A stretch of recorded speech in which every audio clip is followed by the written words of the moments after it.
सरदार सिमरनजीत सिंह मान ने संसद विच चुक्या बंदी ਸਿੰਘਾਂ ਦੀ रिहाई का मुद्दा। सिख नौजवान वालों ट्रैक्टर ते संत भिंडरांवालिਆਂ ਦੀ फोटोआं लाउण ते होया परचा दर्ज। जागो पार्टी वालों टाइटलर की मौजूदगी कारण कांग्रेस नूं चेतावनी।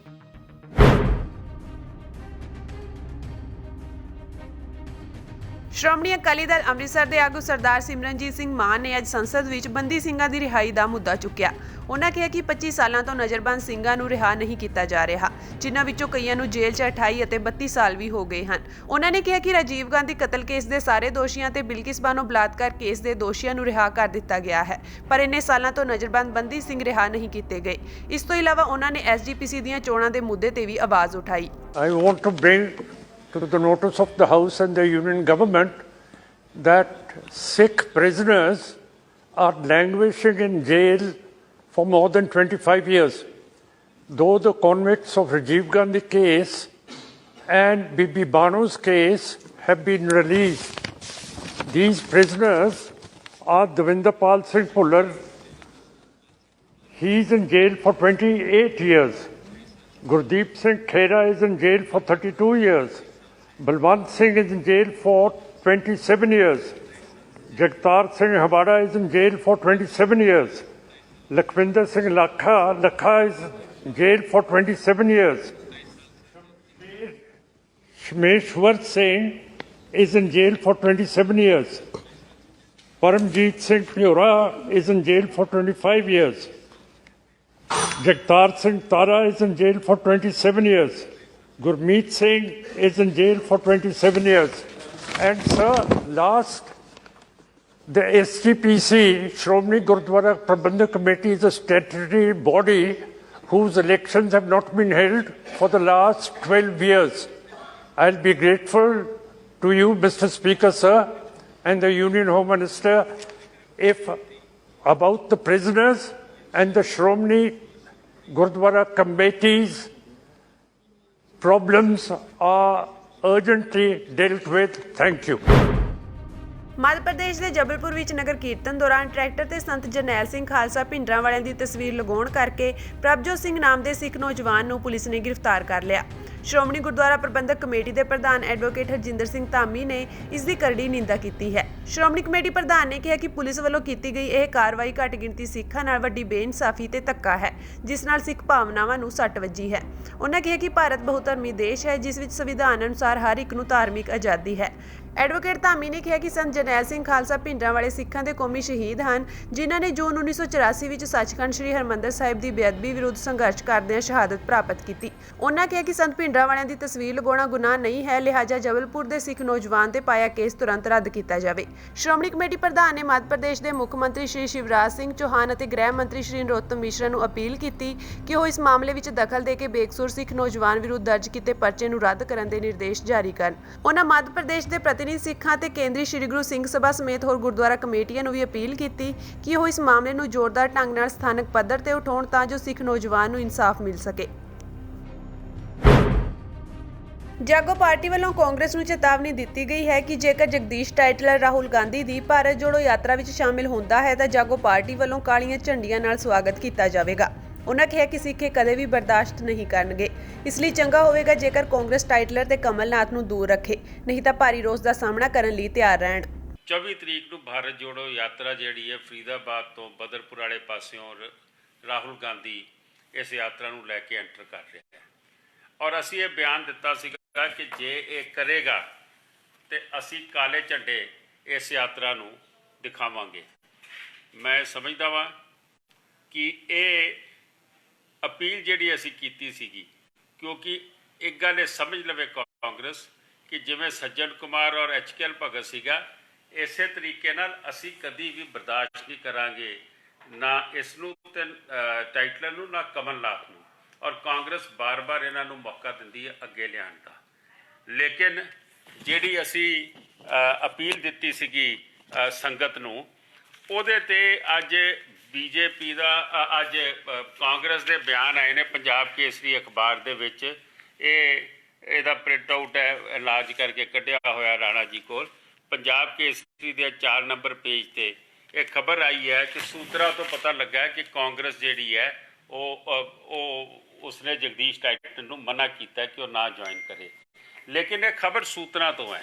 ਅਸੀਂ ਇਹ ਕਾਂਗਰਸ ਨੂੰ ਦੱਸਣਾ ਚਾਹੁੰਦੇ ਹਾਂ ਕਿ ਜੇ ਕਿਸੇ ਵੀ ਤਰੀਕੇ ਨਾਲ ਇਹ ਹਿੱਸਾ ਬਣਦਾ ਹੈ ਤੇ ਸਾਡਾ ਇਹ ਪ੍ਰੋਗਰਾਮ ਜਾਰੀ ਰਹੇਗਾ।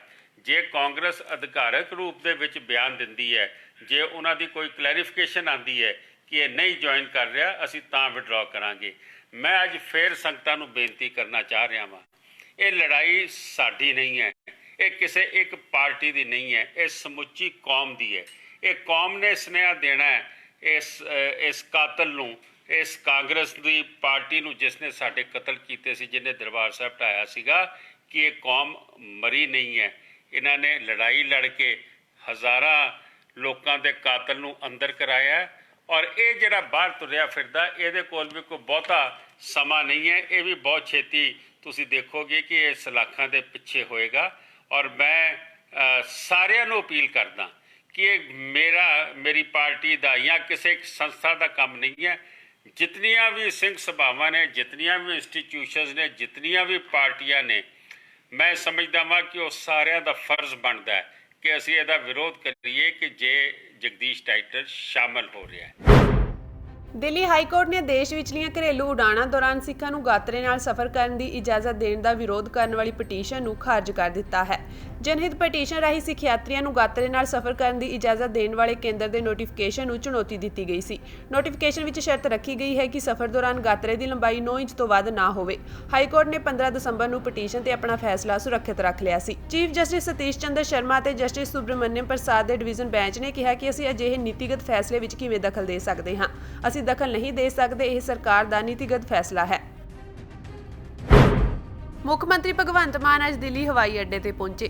ਇੱਥੇ ਪਹੁੰਚ ਕੇ ਉਹਨਾਂ ਨੇ ਪੰਜਾਬੀਆਂ ਨਾਲ ਮੁਲਾਕਾਤ ਕੀਤੀ ਅਤੇ ਉਹਨਾਂ ਨੂੰ ਪੇਸ਼ ਆ ਰਹੀਆਂ ਮੁਸ਼ਕਲਾਂ ਬਾਰੇ ਜਾਣਕਾਰੀ ਲਈ।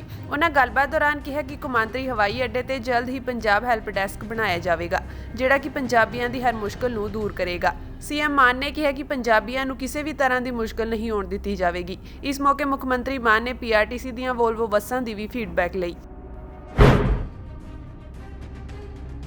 ਸ਼੍ਰੋਮਣੀ ਅਕਾਲੀ ਦਲ ਦੇ ਪ੍ਰਧਾਨ ਸੁਖਬੀਰ ਸਿੰਘ ਬਾਦਲ ਨੇ ਮੁੱਖ ਮੰਤਰੀ ਭਗਵੰਤ ਮਾਨ ਨੂੰ ਕਿਹਾ ਹੈ ਕਿ ਜੀਰਾ ਵਿੱਚ ਲੋਕਾਂ ਦੀਆਂ ਜਾਨਾਂ ਨੂੰ ਸ਼ਰਾਬ ਫੈਕਟਰੀ ਦੇ ਮਾਲਕ ਦੇ ਹਿੱਤਾਂ ਨਾਲੋਂ ਵੱਧ ਤਰਜੀਹ ਦਿੱਤੀ ਜਾਵੇ। ਉਹਨਾਂ ਨੇ ਕਿਹਾ ਕਿ ਜੀਰਾ ਸ਼ਰਾਬ ਫੈਕਟਰੀ ਪਿਛਲੀ ਕੰਪਨੀ ਨੂੰ ਲਾਭ ਪਹੁੰਚਾਉਣ ਦੀ ਥਾਂ ਜ਼ਮੀਨ ਹੇਠਲੇ ਪਾਣੀ ਦੇ ਪ੍ਰਦੂਸ਼ਣ ਨਾਲ ਨਜਿੱਠਣ ਲਈ ਜੰਗੀ ਪੱਧਰ ਉੱਤੇ ਕੰਮ ਕੀਤੇ ਜਾਣ। ਸੁਖਬੀਰ ਸਿੰਘ ਬਾਦਲ ਦਾ ਕਹਿਣਾ ਹੈ ਕਿ ਧਰਨੇ ਨੂੰ 150 ਦਿਨ ਤੋਂ ਵਧੇਰੇ ਹੋ ਗਏ ਹਨ। ਲੋਕ ਬਿਮਾਰੀਆਂ ਦੇ ਸ਼ਿਕਾਰ ਹੋ ਰਹੇ ਹਨ, ਇਸ ਕਰਕੇ ਫੈਕਟਰੀ ਬੰਦ ਹੋਣੀ ਚਾਹੀਦੀ ਹੈ। ਉਹਨਾਂ ਨੇ ਕਿਹਾ ਕਿ ਲੋਕ ਇਲਾਕੇ ਵਿੱਚੋਂ ਜ਼ਮੀਨ ਹੇਠਲਾ ਪਾਣੀ ਦਿਖਾ ਰਹੇ ਹਨ ਅਤੇ ਦਾਅਵਾ ਕਰ ਰਹੇ ਹਨ ਕਿ ਜ਼ਮੀਨ ਹੇਠਲਾ ਪਾਣੀ 650 ਫੁੱਟ ਦੀ ਡੂੰਘਾਈ ਤੱਕ ਪ੍ਰਦੂਸ਼ਿਤ ਹੋ ਚੁੱਕਾ ਹੈ। ਉਹਨਾਂ ਕਿਹਾ ਕਿ ਹੁਣ ਸਵਾਲ ਹੋਣ ਦਾ ਹੈ। ਬਾਦਲ ਦਾ ਕਹਿਣਾ ਹੈ ਕਿ ਦੁੱਖ ਇਸ ਗੱਲ ਦਾ ਹੈ ਕਿ ਭਗਵੰਤ ਮਾਨ ਲੋਕਾਂ ਦਾ ਸਾਥ ਦੇਣ ਦੀ ਬਜਾਏ ਫੈਕਟਰੀ ਮਾਲਕ ਦਾ ਸਾਥ ਦੇ ਰਹੇ ਹਨ। ਉਹਨਾਂ ਨੇ ਕਿਹਾ ਕਿ ਲੋਕਾਂ ਨੇ ਵਿਸ਼ਵਾਸ ਕਰਕੇ ਆਮ ਆਦਮੀ ਪਾਰਟੀ ਦੀ ਸਰਕਾਰ ਬਣਾਈ ਸੀ, ਪਰ ਸਰਕਾਰ ਹੀ ਲੋਕਾਂ ਦੇ ਵਿਰੁੱਧ ਚੱਲ ਰਹੀ ਹੈ। ਪੰਜਾਬ ਸਰਕਾਰ ਲੋਕਾਂ ਨਾਲ ਧੋਖਾ ਕਰ ਰਹੀ ਹੈ। ਸੰਸਦ ਵਿੱਚ ਅਮਿਤ ਸ਼ਾਹ ਵੱਲੋਂ ਨਸ਼ੇ ਦਾ ਮੁੱਦਾ ਉਠਾਉਣ ਤੋਂ ਬਾਅਦ ਸ਼੍ਰੋਮਣੀ ਅਕਾਲੀ ਦਲ ਦੇ ਆਗੂ ਪ੍ਰੋਫੈਸਰ ਪ੍ਰੇਮ ਸਿੰਘ ਚੰਦੂਮਾਜਰਾ ਦਾ ਬਿਆਨ ਸਾਹਮਣੇ ਆਇਆ ਹੈ, ਜਿਸ ਵਿੱਚ ਉਹਨਾਂ ਨੇ ਕਿਹਾ ਹੈ ਕਿ ਅਮਿਤ ਸ਼ਾਹ ਨੂੰ ਸ਼ਾਇਦ ਸੂਬਿਆਂ ਦੀ ਪੁਲਿਸ ਤੇ ਭਰੋਸਾ ਨਹੀਂ ਹੈ, ਇਸ ਕਰਕੇ ਹੀ ਉਹ BSF ਕੋਲ ਵੱਧ ਅਧਿਕਾਰ ਹੋਣ ਨੂੰ ਜਾਇਜ਼ ਠਹਿਰਾ ਰਹੇ ਹਨ। ਗ੍ਰਹਿ ਮੰਤਰੀ ਦੇ ਬਿਆਨ ਤੇ ਚੰਦੂਮਾਜਰਾ ਨੇ ਕਿਹਾ ਕਿ ਭਾਰਤ ਸਰਕਾਰ ਨੂੰ ਲੋਕਾਂ ਦੀ ਚੁਣੀ ਹੋਈ ਸਰਕਾਰ ਤੇ ਕੋਈ ਭਰੋਸਾ ਨਹੀਂ ਹੈ। ਉਹਨਾਂ ਨੇ ਕਿਹਾ ਕਿ ਨਸ਼ੇ ਸਰਹੱਦ ਪਾਰੋਂ ਆ ਰਹੇ ਹਨ। ਨਸ਼ਾ ਇੱਕ ਸਮਾਜਿਕ ਬਿਮਾਰੀ ਹੈ, ਸਾਨੂੰ ਇਸ ਦੇ ਹੱਲ ਵੱਲ ਗੰਭੀਰਤਾ ਨਾਲ ਧਿਆਨ ਦੇਣਾ ਚਾਹੀਦਾ ਹੈ। ਉਹਨਾਂ ਕਿਹਾ ਕਿ ਕੇਂਦਰ ਸਰਕਾਰ ਰਾਜਾਂ ਵੱਲ ਵੱਧ ਰਹੀ ਹੈ ਅਤੇ ਹੋਰ ਸਿਆਸੀ ਪਾਰਟੀਆਂ ਇਸ ਗੱਲ ਨੂੰ ਨਹੀਂ ਸਮਝ ਪਾ ਰਹੀਆਂ। ਦੇਸ਼ ਵਿੱਚ ਰਾਜਾਂ ਦੇ ਹੱਕ ਖੋਣ ਦੀਆਂ ਕੋਸ਼ਿਸ਼ਾਂ ਕੀਤੀਆਂ ਜਾ ਰਹੀਆਂ ਹਨ। ਜੀਰੇ ਦੇ ਮੁੱਦੇ ਤੇ ਚੰਦੂਮਾਜਰਾ ਨੇ ਕਿਹਾ ਕਿ ਸਰਕਾਰ ਸਿੱਧੇ ਤੌਰ ਤੇ ਸ਼ਰਾਬ ਮਾਫੀਆ ਨਾਲ ਖੜੀ ਹੈ। ਚੰਦੂਮਾਜਰਾ ਨੇ ਭਗਵੰਤ ਮਾਨ ਦੀ ਹੈਦਰਾਬਾਦ ਫੇਰੀ ਤੇ ਕਿਹਾ ਕਿ ਮੁੱਖ ਮੰਤਰੀ ਪੰਜਾਬ 'ਚ ਨਿਵੇਸ਼ਕਾਂ ਨੂੰ ਬੁਲਾਉਣ ਲਈ ਨਿਕਲੇ ਹਨ, ਪਰ ਜੇਕਰ ਮੁੱਖ ਮੰਤਰੀ ਪੰਜਾਬ ਦੇ ਹਾਲਾਤ ਸੁਧਾਰ ਦੇਣ ਤਾਂ ਪੰਜਾਬ ਵਿੱਚ ਨਿਵੇਸ਼ਕ ਖੁਦ ਆਉਣਗੇ। ਉਹਨਾਂ ਕਿਹਾ ਕਿ ਜਦੋਂ ਤੱਕ ਪੰਜਾਬ 'ਚ ਸ਼ਾਂਤੀ ਨਹੀਂ ਬਣਦੀ ਉਦੋਂ ਤੱਕ ਕੋਈ ਨਿਵੇਸ਼ਕ ਕਿਵੇਂ ਆਵੇਗਾ। ਹਰਿਆਣਾ ਕਮੇਟੀ ਤੇ ਚੰਦੂਮਾਜਰਾ ਨੇ ਕਿਹਾ ਕਿ ਅੱਜ ਦਾ ਮਾਹੌਲ ਅੰਗਰੇਜ਼ਾਂ ਦੇ ਦੌਰ ਦੇ ਮਹੰਤ ਸ਼ਾਹੀ ਵਰਗਾ ਲੱਗ ਰਿਹਾ ਹੈ। ਸਿੱਖਾਂ ਦੀ ਸਿਰਮੌਰ ਸੰਸਥਾ ਅਕਾਲ ਤਖਤ ਸਾਹਿਬ ਨਾਲੋਂ ਤੋੜਨ ਦੀਆਂ ਕੋਸ਼ਿਸ਼ਾਂ ਕੀਤੀਆਂ ਜਾ ਰਹੀਆਂ ਹਨ।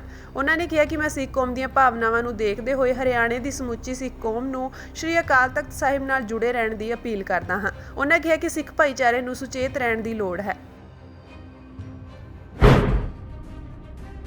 ਰਾਜ ਸਭਾ ਮੈਂਬਰ ਵਿਕਰਮਜੀਤ ਸਿੰਘ ਨੇ ਅੱਜ ਸੰਸਦ ਦੇ ਸਿਫਰ ਕਾਲ ਦੌਰਾਨ ਵੀਰ ਬਾਲ ਦਿਵਸ ਦਾ ਨਾਂ ਬਦਲ ਕੇ ਵੀਰ ਸਾਹਿਬਜ਼ਾਦੇ ਸ਼ਹਾਦਤ ਦਿਵਸ ਕਰਨ ਦਾ ਮੁੱਦਾ ਉਠਾਇਆ।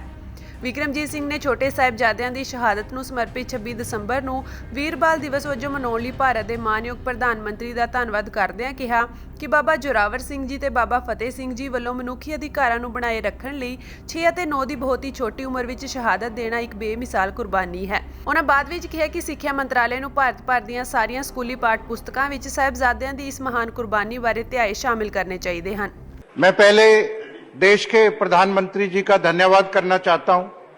उन्होंने 26 दिसंबर को जो श्री गुरु गोविंद सिंह जी के छोटे साहिबजादे बाबा जोरावर सिंह जी और बाबा फतेह सिंह जी 6 और 9 साल की उम्र में जिनको जिंदा please silence please sir please conclude we are about to start question hour. छोटे साहबजादों को जिंदा नीहों में चिन दिया गया, उसके लिए वीर बाल दिवस जो 26 दिसंबर को प्रधानमंत्री जी ने घोषित किया है, मैं उसका धन्यवाद करता हूं। हिंदी के एक कवि गुप्त ने सर जैसे SGPC और श्री राजीव शुक्ला ये मांग रखी है कि इस दिन को हमें वीर साहिबजादा शहादत दिवस के रूप में मना के उनको होमेज पे करना चाहिए।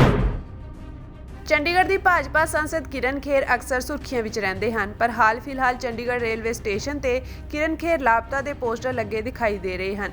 ਚੰਡੀਗੜ੍ਹ ਯੂਥ ਕਾਂਗਰਸ ਨੇ ਰੇਲਵੇ ਸਟੇਸ਼ਨ ਤੇ ਲਾਏ ਜਾ ਰਹੇ ਪਿਕ ਐਂਡ ਡ੍ਰੌਪ ਦੇ ਟੋਲ ਵਿਰੁੱਧ MP ਕਿਰਨ ਖੇਰ ਦੇ ਲਾਪਤਾ ਹੋਣ ਦੇ ਪੋਸਟਰ ਲਗਾਏ ਹਨ। ਇਹਨਾਂ 'ਚ ਖੇਰ ਦੀ ਫੋਟੋ ਨਾਲ ਲਿਖਿਆ ਹੈ ਕਿ ਚੰਡੀਗੜ੍ਹ ਦੇ ਦੁਖੀ ਲੋਕ ਆਪਣੀ ਲਾਪਤਾ ਸੰਸਦ ਮੈਂਬਰ ਨੂੰ ਰੇਲਵੇ ਸਟੇਸ਼ਨ ਤੇ ਲੱਭ ਰਹੇ ਹਨ। ਦੂਜੇ ਪਾਸੇ ਪੋਸਟਰ ਤੇ ਖੇਰ ਦੀ ਫੋਟੋ ਦੇ ਹੇਠਾਂ ਲਾਪਤਾ ਲਿਖਿਆ ਹੋਇਆ ਹੈ। ਇਸੇ ਤਰ੍ਹਾਂ ਭਾਜਪਾ ਦੇ ਚੋਣ ਨਿਸ਼ਾਨ ਦੀ ਫੋਟੋ ਵਾਲਾ ਇੱਕ ਹੋਰ ਪੋਸਟਰ ਜਾਰੀ ਕੀਤਾ ਗਿਆ ਹੈ, ਜਿਸ 'ਚ ਲਿਖਿਆ ਗਿਆ ਹੈ ਕਿ ਚੰਡੀਗੜ੍ਹ ਦੇ ਦੁਖੀ ਲੋਕ ਰੇਲਵੇ ਸਟੇਸ਼ਨ ਤੇ ਲਾਪਤਾ ਭਾਜਪਾ ਨੂੰ ਲੱਭ ਰਹੇ ਹਨ। ਰੇਲਵੇ ਸਟੇਸ਼ਨ ਤੇ ਲਗਾਏ ਗਏ ਟੋਲ ਖਿਲਾਫ ਯੂਥ ਕਾਂਗਰਸ ਦਾ ਧਰਨਾ ਬੀਤੀ 28 ਨਵੰਬਰ ਤੋਂ ਜਾਰੀ ਹੈ। ਯੂਥ ਕਾਂਗਰਸ ਦੇ ਪ੍ਰਧਾਨ ਮਨੋਜ ਲੁਬਾਣਾ ਦਾ ਮਰਨ ਵਰਤ ਅੱਜ 6ਵੇਂ ਦਿਨ ਵਿੱਚ ਦਾਖਲ ਹੋ ਗਿਆ ਹੈ। ਇਸ ਦੇ ਬਾਵਜੂਦ ਰੇਲਵੇ ਅਥਾਰਟੀ ਜਾਂ ਕਿਸੇ ਹੋਰ ਅਧਿਕਾਰੀ ਵੱਲੋਂ ਟੋਲ ਦਰਾਂ ਨੂੰ ਘਟਾਉਣ ਜਾਂ ਹਟਾਉਣ ਸੰਬੰਧੀ ਅਜੇ ਤੱਕ ਕੋਈ ਭਰੋਸਾ ਨਹੀਂ ਦਿੱਤਾ ਗਿਆ ਹੈ। ਬੀਤੇ ਬੁੱਧਵਾਰ ਚੰਡੀਗੜ੍ਹ ਯੂਥ ਕਾਂਗਰਸ ਦੇ ਪ੍ਰਦਰਸ਼ਨ ਵਿੱਚ ਪੰਜਾਬ ਕਾਂਗਰਸ ਦੇ ਪ੍ਰਧਾਨ ਬਰਿੰਦਰ ਸਿੰਘ ਢਿੱਲੋਂ ਨੇ ਵੀ ਸ਼ਮੂਲੀਅਤ ਕੀਤੀ ਸੀ। ਅੱਜ ਚੰਡੀਗੜ੍ਹ ਨਗਰ ਨਿਗਮ ਦੀ ਹੋਈ ਜਨਰਲ ਹਾਊਸ ਦੀ ਮੀਟਿੰਗ ਦੌਰਾਨ ਹੰਗਾਮਾ ਹੋਇਆ। ਇਸ ਦੌਰਾਨ ਮੇਅਰ ਸਰਬਜੀਤ ਕੌਰ ਨੇ ਮਾਰਸ਼ਲ ਨੂੰ ਕਹਿ ਕੇ ਆਮ ਆਦਮੀ ਪਾਰਟੀ ਦੇ ਕੌਂਸਲਰਾਂ ਨੂੰ ਬਾਹਰ ਕੱਢ ਦਿੱਤਾ। ਜਾਣਕਾਰੀ ਮੁਤਾਬਕ ਮੇਅਰ ਸਰਬਜੀਤ ਕੌਰ ਨੇ ਅੱਜ ਆਪਣੇ ਕਾਰਜਕਾਲ ਦੇ ਆਖਰੀ ਦਿਨ ਜਨਰਲ ਹਾਊਸ ਦੀ ਮੀਟਿੰਗ ਬੁਲਾਈ ਸੀ। ਮੀਟਿੰਗ ਸ਼ੁਰੂ ਹੁੰਦੇ ਹੀ ਵਿਰੋਧੀ ਧਿਰ ਦੇ ਕੌਂਸਲਰਾਂ ਨੇ ਹੰਗਾਮਾ ਸ਼ੁਰੂ ਕਰ ਦਿੱਤਾ ਅਤੇ ਕਈ ਅਹਿਮ ਮੁੱਦਿਆਂ ਨੂੰ ਲੈ ਕੇ ਮੇਅਰ ਸਮੇਤ ਭਾਜਪਾ ਵਰਕਰਾਂ ਨੂੰ ਘੇਰ ਲਿਆ। ਮੇਅਰ ਸਰਬਜੀਤ ਕੌਰ ਨੂੰ ਮਾਰਸ਼ਲ ਬੁਲਾਉਣੇ ਪਏ, ਜਿਨ੍ਹਾਂ ਨੇ ਆਪ ਅਤੇ ਕਾਂਗਰਸੀ ਕੌਂਸਲਰਾਂ ਨੂੰ ਸਦਨ ਵਿੱਚੋਂ ਬਾਹਰ ਕੱਢ ਦਿੱਤਾ। ਕੌਂਸਲਰਾਂ ਨੇ ਮਾਰਸ਼ਲਾਂ ਨੂੰ ਭਾਜਪਾ ਦੇ ਗੁੰਡੇ ਦੱਸਿਆ। ਖਾਸ ਤੌਰ ਤੇ ਆਪ ਕਾਂਗਰਸ ਦੇ ਕੌਂਸਲਰ ਯੂਟੀ ਪ੍ਰਸ਼ਾਸਨ ਦੀ 1 ਜਨਵਰੀ ਤੋਂ ਸੰਪਰਕ ਕੇਂਦਰਾਂ ਰਾਹੀਂ ਪੇਸ਼ ਕੀਤੀਆਂ ਜਾਣ ਵਾਲੀਆਂ 18 ਸੇਵਾਵਾਂ ਲਈ ਚਾਰਜ ਲਗਾਉਣ ਦੀ ਯੋਜਨਾ ਦਾ ਵਿਰੋਧ ਕਰ ਰਹੇ ਹਨ। ਆਪ ਕੌਂਸਲਰ ਪ੍ਰੇਮ ਲਤਾ ਨੇ ਮੇਅਰ ਤੇ ਪ੍ਰਾਈਵੇਟ ਕੰਪਨੀਆਂ ਨੂੰ ਲਾਭ ਪਹੁੰਚਾਉਣ ਦਾ ਇਲਜ਼ਾਮ ਲਗਾਇਆ। ਆਪ ਦੇ ਇੱਕ ਹੋਰ ਕੌਂਸਲਰ ਦਮਨਪ੍ਰੀਤ ਨੇ ਦੋਸ਼ ਲਾਇਆ ਕਿ ਮੇਅਰ ਨੇ ਵਾਅਦਾ ਕੀਤਾ ਸੀ ਕਿ ਸ਼ਹਿਰ ਵਿੱਚ ਪਾਣੀ ਦੇ ਰੇਟ ਨਹੀਂ ਵਧਾਏ ਜਾਣਗੇ। ਇਸ ਦੇ ਬਾਵਜੂਦ ਪਾਣੀ ਦੇ ਰੇਟ ਵਧਾ ਦਿੱਤੇ ਗਏ ਸਨ ਅਤੇ ਇਸ ਵਿੱਚ ਸੀਵਰੇਜ ਟੈਕਸ ਵੀ ਜੋੜ ਦਿੱਤਾ ਗਿਆ ਸੀ। ਚੰਡੀਗੜ੍ਹ ਦੀ ਮੇਅਰ ਸਰਬਜੀਤ ਕੌਰ ਨੇ ਆਪ ਕੌਂਸਲਰ ਅੰਜੂ ਕਤਿਆਲ, ਦਮਨਪ੍ਰੀਤ, ਮੁਨਵਰ, ਰਾਮਚੰਦਰ ਯਾਦਵ ਅਤੇ ਕਾਂਗਰਸੀ ਕੌਂਸਲਰ ਜਸਬੀਰ ਸਿੰਘ ਨੂੰ 1 ਦਿਨ ਲਈ ਮੁਅੱਤਲ ਕਰ ਦਿੱਤਾ ਹੈ। ਕੌਂਸਲਰਾਂ ਵੱਲੋਂ ਸਦਨ ਦੀ ਕਾਰਵਾਈ ਨਾ ਚੱਲਣ ਦੇਣ ਤੇ ਮਾਰਸ਼ਲਾਂ ਵੱਲੋਂ ਉਹਨਾਂ ਨੂੰ ਸਦਨ ਚੋਂ ਬਾਹਰ ਕਰ ਦਿੱਤਾ ਗਿਆ।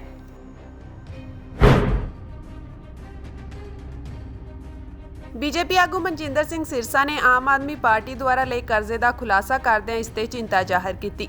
ਉਹਨਾਂ ਕਿਹਾ ਕਿ 8 ਮਹੀਨਿਆਂ ਦੇ ਕਾਰਜਕਾਲ ਦੌਰਾਨ ਹੀ ਆਪ ਸਰਕਾਰ 30,000 ਕਰੋੜ ਰੁਪਏ ਦਾ ਕਰਜ਼ਾ ਲੈ ਚੁੱਕੀ ਹੈ, ਜੋ ਕਿ ਫਾਲਤੂ ਦੀ ਇਸ਼ਤਿਹਾਰਬਾਜ਼ੀ ਵਿੱਚ ਖਰਚਿਆ ਗਿਆ ਹੈ। ਉਹਨਾਂ ਕਿਹਾ ਕਿ ਜੇਕਰ ਇਹੀ ਹਾਲਾਤ ਰਹੇ ਤਾਂ 5 ਸਾਲਾਂ ਵਿੱਚ ਭਗਵੰਤ ਮਾਨ ਸਰਕਾਰ ਨੇ ਪੰਜਾਬ ਨੂੰ ਵੱਡੇ ਕਰਜ਼ੇ ਹੇਠ ਦੱਬ ਦੇਣਾ ਹੈ। ਆਮ ਆਦਮੀ ਪਾਰਟੀ ਦੀ ਸਰਕਾਰ ਪੰਜਾਬ ਦੀ ਜਦੋਂ ਦੀ ਬਣੀ ਆ 30,000 ਕਰੋੜ ਰੁਪਇਆ ਹੋਰ ਕਰਜ਼ਾ ਲੈ ਚੁੱਕੀ ਆ। 30,000 ਕਰੋੜ ਰੁਪਇਆ। ਅੱਜ ਪੰਜਾਬ ਦੀ ਇੱਕ ਮੁੱਖ ਅੰਗਰੇਜ਼ੀ ਦੇ ਅਖਬਾਰ ਨੇ ਇਸ ਦੀ ਜਾਣਕਾਰੀ ਦਿੱਤੀ ਕਿ ਕੇਵਲ 8 ਮਹੀਨਿਆਂ 'ਚ 30,000 ਕਰੋੜ ਰੁਪਇਆ। ਤੁਸੀਂ ਕਲਪਨਾ ਕਰ ਸਕਦੇ ਜੇ ਪੰਜਾਬ ਦੇ ਕਿਸਾਨਾਂ ਦਾ ਅੱਧੇ ਤੋਂ ਜ਼ਿਆਦਾ ਕਰਜ਼ਾ ਉਤਾਰਿਆ ਜਾ ਸਕਦਾ ਸੀ ਜੇ 30,000 ਕਰੋੜ ਕਿਸਾਨਾਂ ਨੂੰ ਦੇ ਦਿੰਦੇ ਤੇ। ਔਰ ਅਖਬਾਰ ਨੇ ਇਹ ਵੀ ਲਿਖਿਆ ਕਿ ਆਉਣ ਵਾਲੇ ਦਿਨਾਂ ਦੇ ਅੰਦਰ ਪੰਜਾਬ ਦੇ ਖਜ਼ਾਨੇ ਦੀ ਹਾਲਤ ਵਰਸਟ ਹੋਣ ਜਾ ਰਹੀ ਆ, ਕਿਉਂਕਿ ਜਿਸ ਤਰੀਕੇ ਪ੍ਰਚਾਰ ਔਰ ਪ੍ਰਸਾਰ ਤੇ ਪੈਸਾ ਉਜਾੜਿਆ ਜਾ ਰਿਹਾ ਹੈ, ਜਿਸ ਤਰੀਕੇ ਪੰਜਾਬ ਨੂੰ ਹਾਲਾਤ ਬਣਾਏ ਜਾ ਰਹੇ ਨੇ। ਔਰ ਤੁਸੀਂ ਦੇਖ ਰਹੇ ਜੇ ਕਿ ਕੱਲ ਪੰਜਾਬ ਦੀ ਇੰਡਸਟਰੀ ਕਿਸ ਤਰ੍ਹਾਂ ਪੰਜਾਬ ਛੱਡ ਕੇ ਚਲੇਗੀ ਔਰ ਉੱਤਰ ਪ੍ਰਦੇਸ਼ ਦੇ ਮੁੱਖ ਮੰਤਰੀ ਨਾਲ ਜਾ ਕੇ ਉਹ ਬੈਠਕਾਂ ਕਰ ਰਹੇ ਨੇ ਕਿ ਅਸੀਂ ਪੰਜਾਬ ਦੀ ਫੈਕਟਰੀ ਦੇ ਲੋਕ ਇੰਡਸਟਰੀਜ਼ ਜਿਹੜੇ ਨੇ ਕਿ ਅਸੀਂ 2 ਕਰੋੜ 30 ਲੱਖ ਰੁਪਇਆ ਯੂਪੀ 'ਚ ਇਨਵੈਸਟ ਕਰਾਂਗੇ। ਇਹ ਪੰਜਾਬ ਦਾ ਮਾਡਲ ਲੈ ਕੇ ਆਏ ਸੀ ਅਰਵਿੰਦ ਕੇਜਰੀਵਾਲ ਔਰ ਭਗਵੰਤ ਮਾਨ। ਮੈਂ ਪੰਜਾਬ ਦੇ ਲੋਕਾਂ ਨੂੰ ਦੱਸਣਾ ਚਾਹੁੰਦਾ, ਜੇ ਤੁਸੀਂ ਨਾ ਜਾਗੇ ਇਹ 30,000 ਕਰੋੜ ਰੁਪਇਆ ਇੱਕ ਸਾਲ ਦੇ ਅੰਦਰ 60,000 ਕਰੋੜ ਹੋ ਜਾਣਾ ਹੈ। ਤੇ ਜਦੋਂ ਤੱਕ ਭਗਵੰਤ ਮਾਨ ਨੇ ਇਹ ਸਰਕਾਰ ਦੀ ਕੁਰਸੀ ਛੱਡਣੀ ਆ ਉਦੋਂ ਤੱਕ ਇਹ 3 ਲੱਖ ਕਰੋੜ ਰੁਪਇਆ ਹੋਰ ਜੜ ਚੁੱਕਿਆ ਹੋਊਗਾ, ਜਿਹੜਾ ਪੰਜਾਬ ਕਦੀ ਚਾਹ ਕੇ ਵੀ ਅਗਲੇ 100 ਸਾਲਾਂ 'ਚ ਨਹੀਂ ਉਤਾਰ ਸਕੂਗਾ। ਐਡੇ ਮਾੜੇ ਹਾਲਾਤਾਂ 'ਚ ਆਮ ਆਦਮੀ ਪਾਰਟੀ ਪੰਜਾਬ ਨੂੰ ਲੈ ਆਈ ਹੈ। ਕੇਂਦਰੀ ਗ੍ਰਹਿ ਰਾਜ ਮੰਤਰੀ ਅਜੇ ਕੁਮਾਰ ਨੇ ਅੱਜ ਰਾਜ ਸਭਾ ਵਿੱਚ ਕਿਹਾ ਹੈ ਕਿ ਸਿੱਖ ਬੰਦੀਆਂ ਦੀ ਰਿਹਾਈ ਸੰਬੰਧੀ ਸੂਬਾ ਸਰਕਾਰਾਂ ਨੂੰ ਉਹਨਾਂ ਦੇ ਪ੍ਰਸਤਾਵ ਭੇਜਣ ਲਈ ਕਿਹਾ ਗਿਆ ਹੈ ਅਤੇ ਉਸ ਤੋਂ ਬਾਅਦ ਇਸ ਸੰਬੰਧੀ ਫੈਸਲਾ ਲਿਆ ਜਾਵੇਗਾ। ਉਹ ਆਪ ਦੇ ਮੈਂਬਰ ਰਾਘਵ ਚੱਡਾ ਦੇ ਸਵਾਲ ਦਾ ਜਵਾਬ ਦੇ ਰਹੇ ਸਨ। ਰਾਘਵ ਚੱਡਾ ਨੇ ਪ੍ਰਧਾਨ ਮੰਤਰੀ ਵੱਲੋਂ ਗੁਰਪੁਰਬ ਮੌਕੇ ਸਿੱਖ ਬੰਦੀਆਂ ਨੂੰ ਰਿਹਾ ਕਰਨ ਸੰਬੰਧੀ ਕੀਤੇ ਗਏ ਐਲਾਨ ਦੀ ਸਥਿਤੀ ਬਾਰੇ ਸਵਾਲ ਕੀਤਾ ਸੀ। ਇਸੇ ਦੌਰਾਨ ਕਾਂਗਰਸੀ ਮੈਂਬਰ ਇਮਰਾਨ ਪ੍ਰਤਾਪਗੜ੍ਹੀ ਵੱਲੋਂ ਸਦਨ ਵਿੱਚ ਬਿਲਕਿਸ ਬਾਨੋ ਕੇਸ ਦੇ ਦੋਸ਼ੀਆਂ ਦੀ ਰਿਹਾਈ ਦਾ ਮੁੱਦਾ ਵੀ ਉਠਾਇਆ ਗਿਆ। ਉਹਨਾਂ ਸਵਾਲ ਕੀਤਾ ਕਿ ਦੋਸ਼ੀਆਂ ਦੀ ਰਿਹਾਈ ਸੂਬੇ ਦਾ ਮਾਮਲਾ ਹੈ ਜਾਂ ਇਸ ਨੂੰ ਕੇਂਦਰ ਦੇਖ ਰਿਹਾ ਹੈ। ਕੇਂਦਰੀ ਰਾਜ ਮੰਤਰੀ ਨੇ ਪ੍ਰਤਾਪਗੜ੍ਹੀ ਦੇ ਇੱਕ ਹੋਰ ਸਵਾਲ ਦਾ ਜਵਾਬ ਦਿੰਦਿਆਂ ਕਿਹਾ ਕਿ ਕੇਂਦਰ ਸਰਕਾਰ ਨੇ ਸੂਬਾ ਸਰਕਾਰਾਂ ਨੂੰ ਸਜ਼ਾਵਾਂ ਪੂਰੀਆਂ ਕਰ ਚੁੱਕੇ ਅਜਿਹੇ ਬੰਦੀਆਂ ਨੂੰ ਰਿਹਾ ਕਰਨ ਲਈ ਕਿਹਾ ਹੈ ਜਿਹੜੇ ਕਿ ਜੁਰਮਾਨਾ ਅਦਾ ਨਾ ਕਰ ਸਕਣ ਕਰਕੇ ਅਜੇ ਵੀ ਜੇਲ੍ਹਾਂ ਵਿੱਚ ਬੰਦ ਹਨ। ਮੰਤਰੀ ਨੇ ਕਿਹਾ ਕਿ ਅਸੀਂ 15 ਅਗਸਤ 2022, 26 ਜਨਵਰੀ 2023 ਅਤੇ 15 ਅਗਸਤ 2023 ਲਈ ਇੱਕ ਵਿਸ਼ੇਸ਼ ਯੋਜਨਾ ਬਣਾਈ ਹੈ ਜਿਸ ਤਹਿਤ ਸੂਬਿਆਂ ਨੂੰ ਅਜਿਹੇ ਕੈਦੀਆਂ ਨੂੰ ਛੱਡਣ ਲਈ ਕਿਹਾ ਗਿਆ ਹੈ ਜਿਹੜੇ ਕਿ ਆਪਣੀਆਂ ਸਜ਼ਾਵਾਂ ਪੂਰੀਆਂ ਕਰ ਚੁੱਕੇ ਹਨ ਪਰ ਜੁਰਮਾਨੇ ਦੀ ਰਾਸ਼ੀ ਅਦਾ ਨਾ ਕਰਨ ਕਰਕੇ ਅਜੇ ਵੀ ਜੇਲ੍ਹਾਂ ਵਿੱਚ ਬੰਦ ਹਨ।